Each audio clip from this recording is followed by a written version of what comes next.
आज योगी आदित्यनाथ ने दूसरी बार सीएम के तौर पर शपथ ली और इस तरह उन्होंने उत्तर प्रदेश की राजनीति में इतिहास का एक नया चैप्टर, एक नया अध्याय लिख दिया।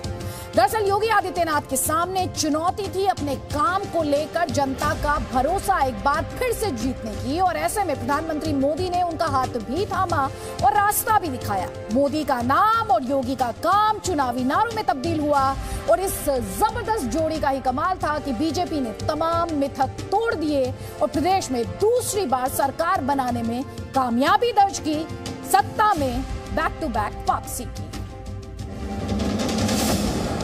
आज पूरे यूपी की जनता कह रही है, यूपी प्लस योगी बहुत है उपयोगी।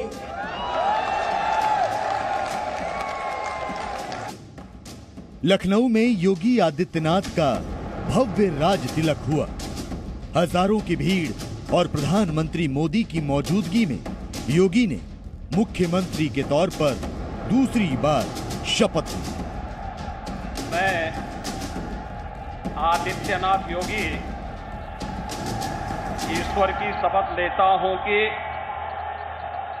मैं विधि द्वारा स्थापित भारत के संविधान के प्रति सच्ची श्रद्धा और निष्ठा रखूंगा। तो योगी की शपथ के साथ ये भी साबित हो गया कि नरेंद्र मोदी का नाम और योगी का काम यूपी की जनता को पसंद है। मोदी योगी की जोड़ी वाली डबल इंजन की सरकार विकास की गारंटी है और ब्रांड मोदी के साथ योगी फैक्टर जीत का दूसरा नाम। जो हमें भारी जीत देख रहे हैं उसमें कहीं न कहीं प्रधानमंत्री का हाथ है। अच्छा, प्रधानमंत्री की मजबूरी है कि 2024 में लोकसभा का चुनाव है, उत्तर प्रदेश में 80 सीटें हैं, उनको 80 सीटें किसी तरह से इसमें मैक्सिमम सीटें लेके आनी है, तभी लोकसभा में बीजेपी आ पाएगी। इसे प्रधानमंत्री ने अपनी पूरी ताकत लगा दी। जहां तक मुख्यमंत्री की बात है तो उनके लिए प्रतिष्ठा का प्रश्न था, तो उन्होंने क्या मुद्दा बनाया, कानून व्यवस्था को, उसका फायदा उन्हें मिला। 2017 की विधानसभा चुनाव में बीजेपी ने नरेंद्र मोदी के चेहरे पर 2/3 बहुमत के साथ 15 साल बाद सत्ता में वापसी की थी, जिसके बाद सांसद से योगी आदित्यनाथ को मुख्यमंत्री बनाया गया। लेकिन 5 सालों में योगी ने एक मजबूत नेता और कुशल प्रशासक की ऐसी छवि बनाई कि 2022 के विधानसभा चुनाव में सोच ईमानदार और काम दमदार के बैनर पोस्टर्स में मोदी के साथ योगी का चेहरा भी चस्पा हो गया। मोदी और योगी ने एक साथ मिलकर चुनाव अभियान की शुरुआत की, धुआंधार रैलियां की, एक एजेंडे पर चलते हुए विपक्ष पर वार किए, परिवारवाद, भ्रष्टाचार और कानून व्यवस्था को मुद्दा बनाया। इन घोर परिवारवादियों की सरकार में संगीन अपराधों के आरोपी और माफिया मंत्रिमंडल का हिस्सा थे। विरोधियों पर वार के साथ मोदी योगी की जोड़ी ने विधानसभा चुनाव में खूब मेहनत की। आंकड़े भी इसकी तस्दीक करते हैं। नरेंद्र मोदी ने प्रचार के दौरान यूपी में 16,836 किलोमीटर की यात्रा की थी, जबकि योगी आदित्यनाथ ने प्रचार के लिए यूपी में 18,200 किलोमीटर का सफर तय किया था। यूपी में रैलियों और सभाओं के लिए इस जबरदस्त जोड़ी की तरफ से नरेंद्र मोदी ने वर्चुअल जन चौपाल समेत 41 रैलियां की और 192 सीटों को कवर किया, जबकि योगी आदित्यनाथ ने 368 विधानसभाओं को अपनी 73 जनसभाओं के जरिए कवर किया। मोदी योगी की डबल स्ट्राइक हुई। नरेंद्र मोदी अपना भरोसा योगी में दिखाते तो योगी जनता के बीच नरेंद्र मोदी की अगुवाई में ही जिम्मेदारी निभाने का भरोसा जताते।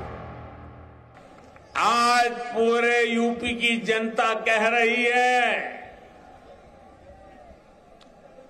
यूपी प्लस योगी बहुत है उपयोगी।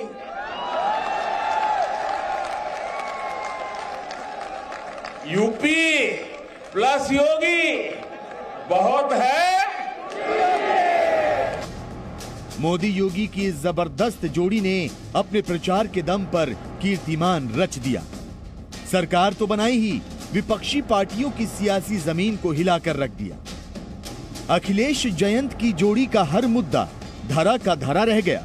किसान आंदोलन से लेकर बढ़ती महंगाई के मुद्दे पर समाजवादी पार्टी को वोट तो मिले, लेकिन इतने नहीं कि वो सिंहासन तक पहुंचा पाते। योगी का सुशासन मॉडल, हिंदुत्व का एजेंडा, ओबीसी कार्ड और खुद पीएम मोदी का मोर्चा संभालना बीजेपी के लिए काम कर गया। सोशल इंजीनियरिंग का बहुत ध्यान रखा गया।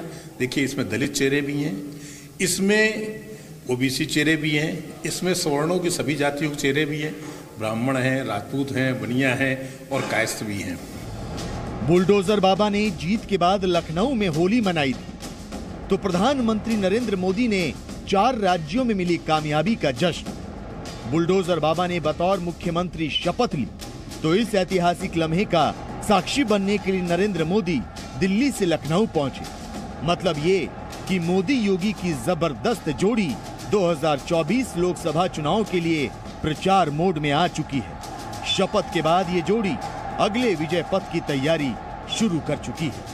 लखनऊ से विशाल पांडे के साथ ब्यूरो रिपोर्ट, जी मीडिया। उत्तर प्रदेश में योगी 2.0 की शपथ को 2024 की तैयारी के तौर पर लगातार देखा जा रहा है और इसीलिए जातीय समीकरण साधने की इसमें पूरी कोशिश की गई है। आपको बता दें, 20 ओबीसी, 3 8 शेड्यूल कास्ट, माफ कीजिएगा, और जनजातीय समाज से एक मंत्री बनाकर इसका संदेश भी साफ तौर पर दिया गया है। लेकिन योगी 2.0 में प्रधानमंत्री मोदी की झलक भी दिखती है। आप सोच रहे होंगे कैसे? तो जिस तरह केंद्र में प्रधानमंत्री प्रोफेशनल्स को तरजीह देते हैं, ठीक उसी तरह योगी कैबिनेट में भी प्रशासनिक अनुभव और प्रोफेशनल्स को मंत्री बनाया गया है।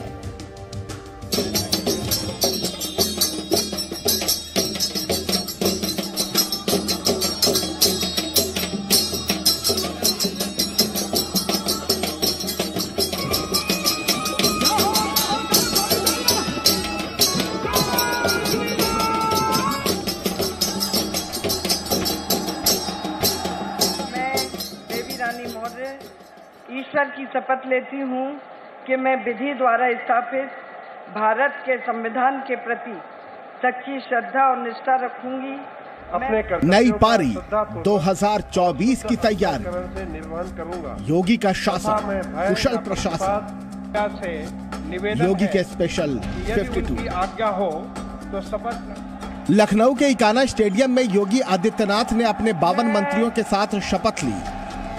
दूसरी पारी में टीम योगी में शामिल चेहरों को देखकर 2024 से लेकर 2027 तक की तस्वीर साफ हो गई। ये महज शपथ ग्रहण नहीं, इस महाशपथ के जरिए बीजेपी ने विपक्ष को अग्निपथ का संदेश सुना दिया है। मंत्रिमंडल की अधिकतम संख्या 60 है, लेकिन फिलहाल सिर्फ 52 मंत्रियों ने शपथ ली है।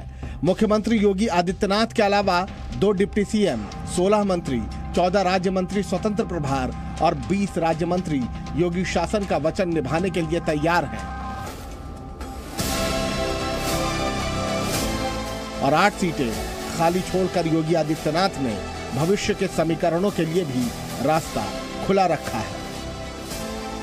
शपथ ग्रहण से योगी आदित्यनाथ का संदेश भी साफ है। सरकार में 5 महिलाओं को मंत्री बनाया गया है। बीजेपी की जीत में महिलाओं की बड़ी भूमिका बताई जा रही है, तो इस जरिए बीजेपी ने महिलाओं को मान दिया है।